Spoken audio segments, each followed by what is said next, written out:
So మీరు కనుక railway ఎగ్జామ్లో సక్సెస్ కావాలంటే ఏం చేయాలి? సో ఫస్ట్ మీరు చేయాల్సింది ఏంటంటే మొబైల్కి దూరంగా ఉండాలి ఫ్రెండ్స్. సాధ్యమైనంత వరకు మీరు మొబైల్ని కనుక కంట్రోల్లో ఉంచగలిగితే మీకు సక్సెస్ అనేది 100% వస్తుంది ఫ్రెండ్స్. మనం ఈ రూమ్లో చదివితే మొబైల్ వేరే రూమ్లో ఉండాలి, లేదంటే మొబైల్ని సైలెంట్లో ఉంచాలి.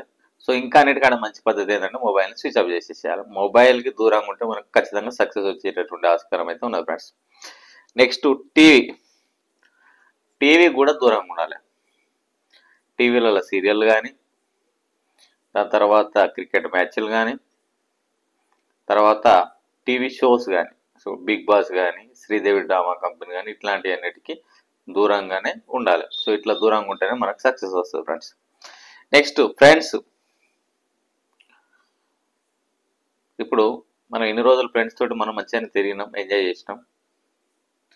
ఫ్రెండ్స్ కనుక సమయం కేటాయించాలంటే ఏదో ఆదివారం శనివారం కేటాయించండి. ప్రతిరోజు ఫ్రెండ్స్ తోటి తిరిగితే కాదు సక్సెస్.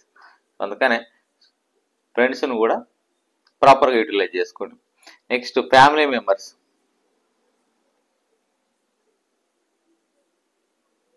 ఫ్యామిలీ మెంబర్స్ అనేటోళ్ళు మనకు ఫుల్ సపోర్ట్ ఇస్తారు. మన సక్సెస్లో వాళ్ళ పాత్ర అనేది అమోఘంగా ఉంటుంది. కాకపోతే ఏంటంటే సో మనం ఇంటికానే ఉండి చదవట్లేదు అనుకో, అప్పుడు ఏమనిపిస్తుంది అంటే మనం చదువుతలేము, ఇటు ఫ్యామిలీకి ఏదైనా హెల్ప్ చేయాలని చెప్పేసి మన మైండ్ డైవర్ట్ కావచ్చు. సో మన యొక్క ఫోకస్ అనేది చదువు మీదనే ఉండాలంటే కొంచెం ఇంటికి దూరంగా ఉంటే బెటర్ అనేది నా యొక్క ఆలోచన. సో ఊరుకు దూరంగా ఉండాలి. ఇప్పుడు ఈ వయసులో అంటే ఈ 24, 23 నుంచి 30 ఏళ్ళ వయసు లోపల తర్వాత గర్ల్ ఫ్రెండ్ కానీ బాయ్ ఫ్రెండ్ కానీ ఇట్లా ఉంటుంది. సో వాళ్ళకు కూడా మనం మ్యాక్సిమం దూరంగా ఉండాలి ఫ్రెండ్స్.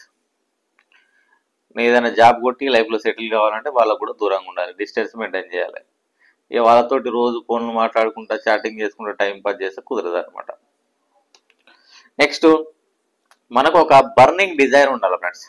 ఎట్టి పరిస్థితులలో నేను జాబ్ క్రాక్ చేస్తానేటటువంటి ఒక బలమైనటువంటి కోరిక మన దగ్గర ఉండాలి. దాని తర్వాత మన ఇంట్లో పరిస్థితులను చూసుకొని అసలు మనం ఎందుకు ప్రిపేర్ అవుతున్నాం, ప్రిపేర్ కావాల్సినటువంటి అవసరం ఏంటిది అనేది మనం ఎప్పుడూ ఆలోచించుకుంటూ ఉండాలి. సో మనం ఎప్పుడు కన్సిస్టెన్సీగా ప్రిపేర్ అవ్వాల్సినటువంటి అవసరం అయితే ఉన్నది ఫ్రెండ్స్. Next plan. అంటే ఏదేని విజయం మనం సాధించాలంటే ప్లాన్ అనేది చాలా చాలా అవసరం. మనకు డైలీ ప్లాన్ ఉండాలి, వీక్లీ ప్లాన్ ఉండాలి, మంత్లీ ఉండాలి. సో ఎగ్జామ్ ఎట్లా క్రాక్ చేయబోతున్నాం, సో ఓవరాల్గా ప్లాన్ కూడా మనకు ఉండాల్సినటువంటి అవసరం అయితే ఉన్నది. సో అట్లుంటేనే మనం ఈ జాబ్ని అయితే క్రాక్ చేయగలుగుతాం ఫ్రెండ్స్. నెక్స్ట్ సిలబస్ మీద పూర్తి అవగాహన ఉండాలి.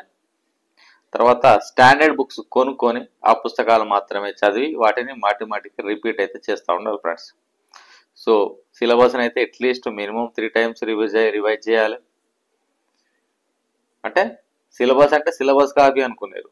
సో మనం చదివినటువంటి ఏవైతే అంశాలు ఉన్నాయో సిలబస్ మొత్తం పూర్తి చేసి అట్లీస్ట్ వాటిని 3 times రివిజన్ చేస్తేనే మనకు బాగా గుర్తుంటుంది ఫ్రెండ్స్. దాని తర్వాత మాక్ టెస్ట్ని ఆన్లైన్ చేయాలి, ఆఫ్లైన్ చేయాలి, అదేవిధంగా వివిధ సోర్సెస్ నుంచి చేయాలి ఫ్రెండ్స్. వీటికన్నిటికంటే ముఖ్యం ఏంటంటే మన యొక్క ధ్యాస, మన యొక్క ఫోకస్ అనేది ఏ అంశాల మీదకి వెళ్ళకుండా చదువు మీదనే ఉండేటట్టుగా ఈ 3-4 నెలలు కనుక మనం ఖచ్చితంగా ప్లాన్ చేసుకుంటే సో విజయం అనేది మనల్ని వరించడం అనేది జరుగుతుంది ఫ్రెండ్స్. ఇక ప్రతి అంశం మీద ఫోకస్ పెట్టుకుంటే విజయం అనేది సాధ్యం కాదనమాట. సో ఈ అంశాలన్నిటినీ మీ జీవితంలోకి తీసుకొచ్చుకోండి. సో ఖచ్చితంగా మీరు విజేతలు అయ్యేటటువంటి ఆస్కారం అయితే ఉంటుంది friends. Okay friends, thank you. ఈ వీడియో నచ్చిందని నేను అనుకుంటున్నా. వీడియో నచ్చితే లైక్ చేయండి, ఫ్రెండ్స్ కూడా షేర్ చేయండి. సో మన యూట్యూబ్ ఛానల్ కొత్తగా చూస్తున్న వాళ్ళు తప్పకుండా సబ్స్క్రైబ్ చేసుకోండి.